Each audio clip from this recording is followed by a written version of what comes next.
Hello again, everybody.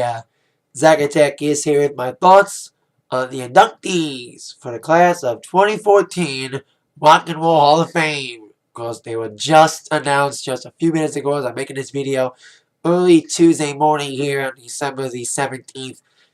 And my thoughts on the inductees. Well, at least they got something right when it comes to a certain band going in. We, of course, have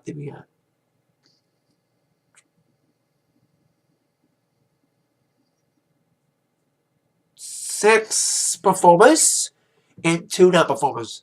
The ceremony is going to be in Brooklyn this year.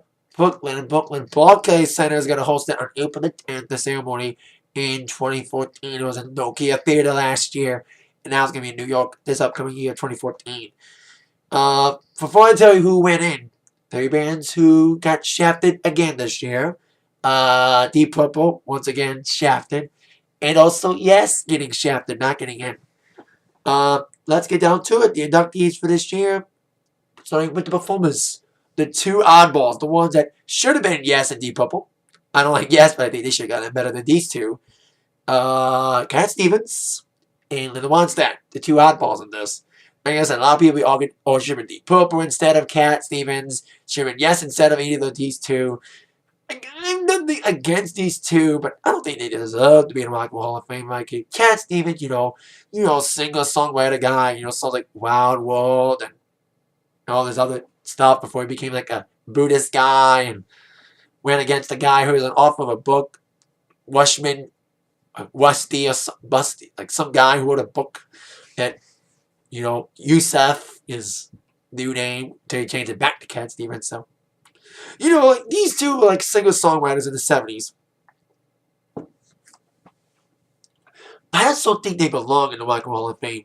So now that Linda wants that, I think Linda wants that, in my opinion, the only reason why I think she got in the Rock and Roll Hall of Fame. Sympathy vote.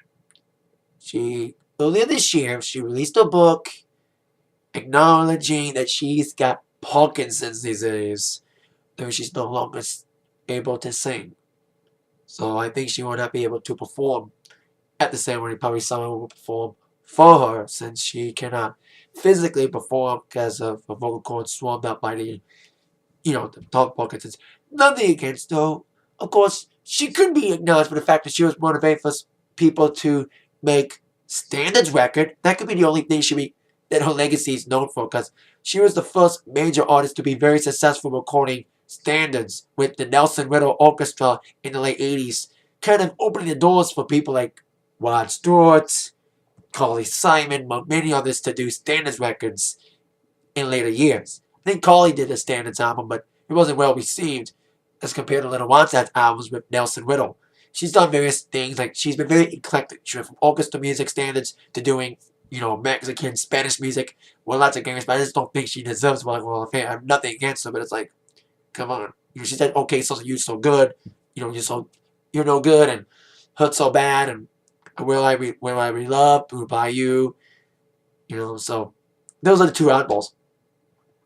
Now the other four going in the Hall of Fame. First up, a man who's already inducted as a member of Genesis, and now he's inducted as a solo artist. No, not Phil Collins. I think he should go in eventually, since now Peter Gabriel is now inducted as a solo artist. Now, some people may question some of these inductees. Like, they may question a lot of these people besides the last two people. But I think Peter Gabriel somewhat deserves it. His influence on, being kooky, weird, and very eclectic and very dark lyrically. He's a decent, prolific songwriter. Of course, having that one big album, Soul, in 1986. Huge album with huge songs like Sledgehammer, big time. And of course, the videos for both of them, specifically Sledgehammer. So, and of course, the stage shows, having the weird costumes. He's been having weird costumes since the Genesis days. So, kind of weird to see him inducted as a solo artist. I got one of his live DVDs recently, and he's something great on it. It's from the Soul Tour. He's got very decent songs with Salisbury Hill, Shock the Monkey, from the non-Soul albums. Even his later years haven't done too good, of course, doing the orchestra songs and doing cover songs with the Scratch My Back album earlier this decade. So it's kind of weird to see Peter Gabriel go in. And I know a lot of people may question him, but I think he somewhat deserves it. Rock and Roll Hall of Fame is all about eclecticism. You got rap people in there, like Public Enemy going in earlier in 2013. So, congrats to Beetlejuice, and he somewhat deserves it because he was very successful in the 80s. Speaking of successful in the 80s, also going into Rock and Roll Hall of Fame this year, probably one of those, probably, not just probably, but indeed, one was probably one of the most popular, one of the most successful duos of all time. Because a lot of great duos are in the Hall of Fame. From the Righteous Brothers to the Everly Brothers to Simon and Garfunkel. Now, Hall Notes are now added to that eclectic list of great duos in Rock and Roll Hall of Fame. You can make fun of Hall Notes all you want about the cheesy sound in the 80s. What the Bee Gees wore in the 70s, the Hall Notes wore in the late 70s, early 80s with the dominant pop cheesy sound. The cheesy sound and the curly hair, the flock, should I say, of John Oates. But you can't deny they're prolific songwriters with their huge successful hits. Cheesy as they are, they kind of make you feel warm and fuzzy despite their cheesiness.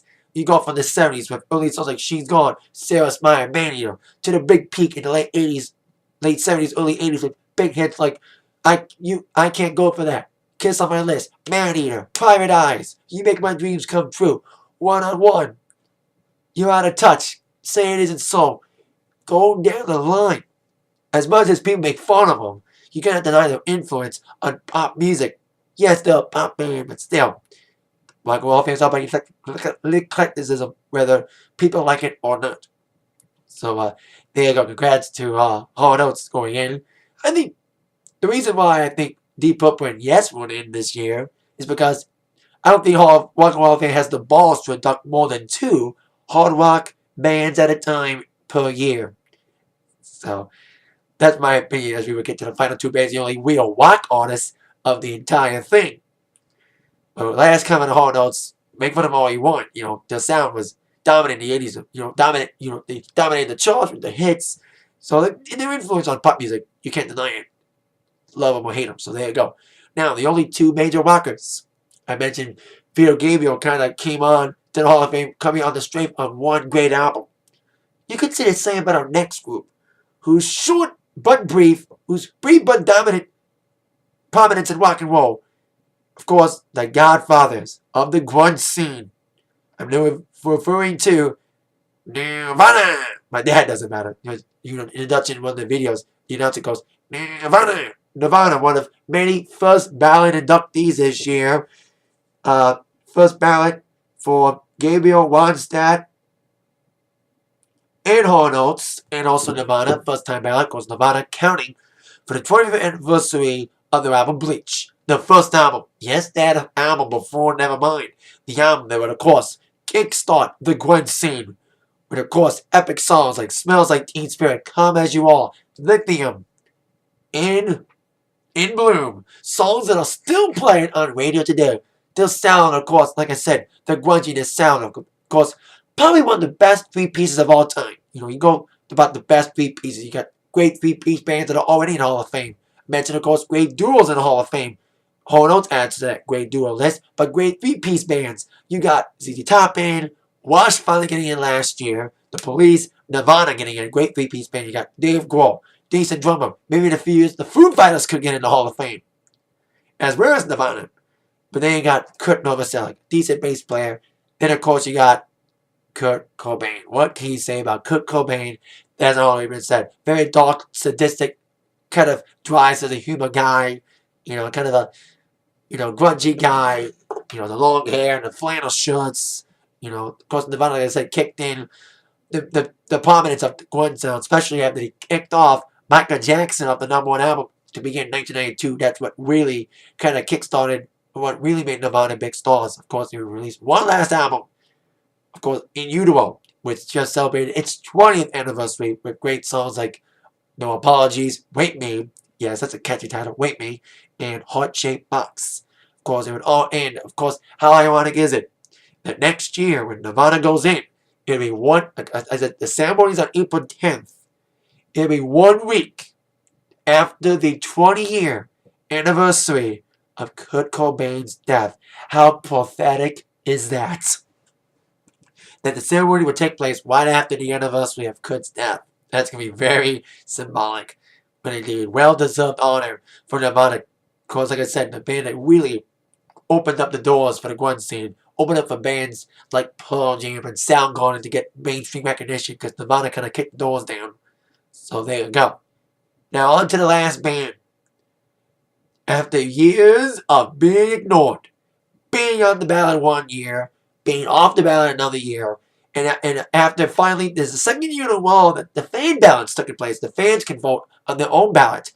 Of course, I think the fan votes really got washed in. But now, fun of motherfuckingly, they wanted the best to get in the Hall of Fame.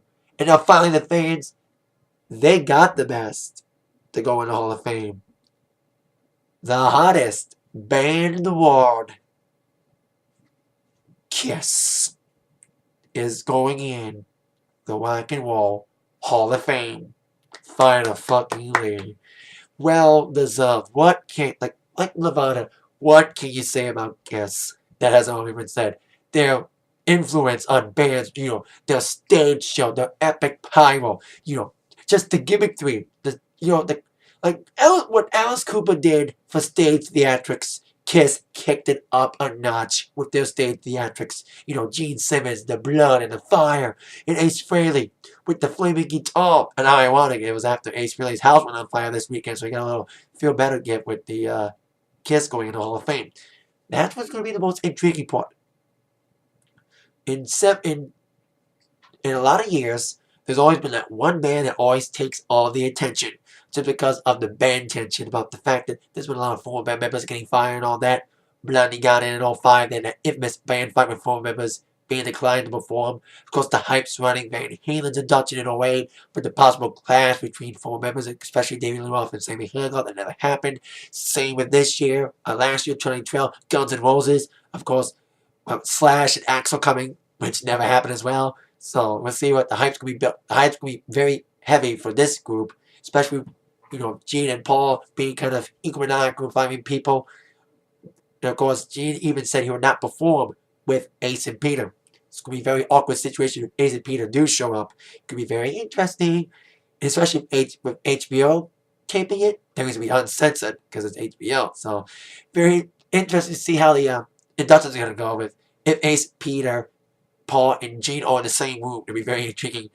They'll probably have, the replacements, Eric Singer and Tommy Thayer there. Maybe family members of Eric Hall to accept if Eric Hall gets mentioned at all, or any of the other Kiss members like Vinnie Vincent. I think being Eagles, Gene's probably going to make Vinnie Vincent not be counted. But like I said, Kiss influence, I've seen them last year with Motley Crue. Some people say, Kiss has become too cliche, the gimmicks are old, but still, the gimmicks are still fun, the big stage and the pyro and just the music. It's simple music, but it's just in your face rock and roll, and the band that just puts on a great show no matter what.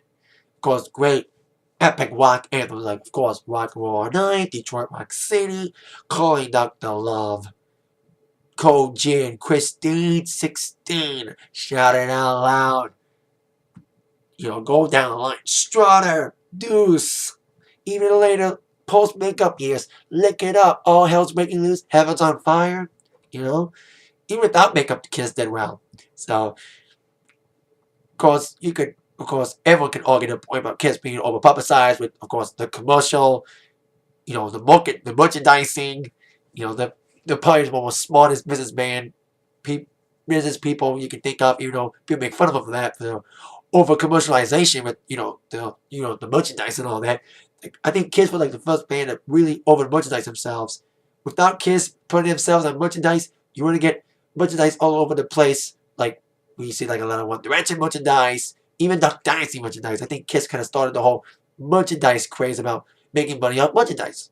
New Kids on the Block kind of capitalized on that in the late 80s. So I think Kiss not only influenced a lot of bands when it comes to staging, also influenced business by the way they market their merchandise and put their faces on about almost everything. And that's the norm now. That everyone's got 1,000 things, everywhere. There's Duck Dynasty shit everywhere. And there's One Direction shit everywhere you go. Kiss was like the first band to really commercialize themselves. With the commercialization, it kind of down them in the 70s with a lot of kids liking it just because of their image. So it became a blessing and a curse, the image. That's why they had the post-makeup years. So there you go. Kiss going in, finally going in. At the lot of rallying from fans. Even Jeff Walsh trying to rally the fans to vote on a fan poll on Kiss. Even though yes, the Purple shafted again, but at least he got something right with Kiss going in. Slowly but surely, the Rock and Roll Hall of Shame, as Eddie Trunk from That Metal Show would say, is finally getting it right. Like, oh, people are gonna be like, here's the thing. People are gonna be happy that Kiss is finally in, but it's still gonna be angry that it took them this damn long. It took 40 years to finally get the Rock and Roll Hall of Fame to grow a fucking pair of balls and put Kiss in the Rock and Roll Hall of Fame. No matter how long it took, Kiss is finally in. Hey, Watch finally got in, so what the hell? Kiss is finally in.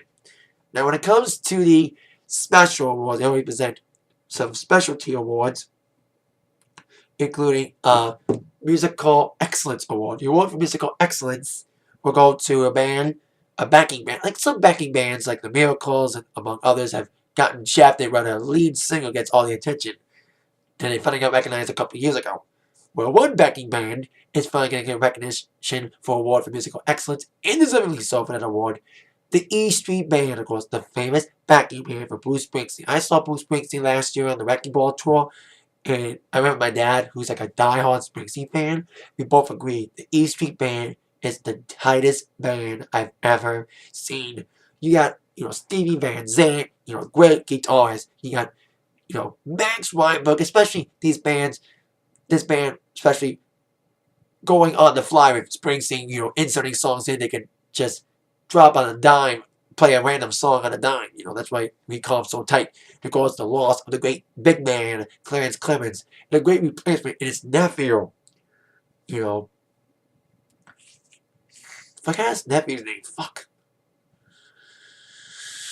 I forgot his nephew's name. But anyway, he's got a big head of hair. That's Clarence's nephew. Anyway, so Easy Band gets Musical Recognition Award in non-performers. They always do like non-performers, whether it's producers or managers. This year's non-performers receiving a non-performer award named after Ahmet Ergen is very symbolic. Two former managers of two of the biggest rock bands of all time. And how ironic is it? The next year is the 50th anniversary of when these two classic British bands crossed the Atlantic and came into America for the first time.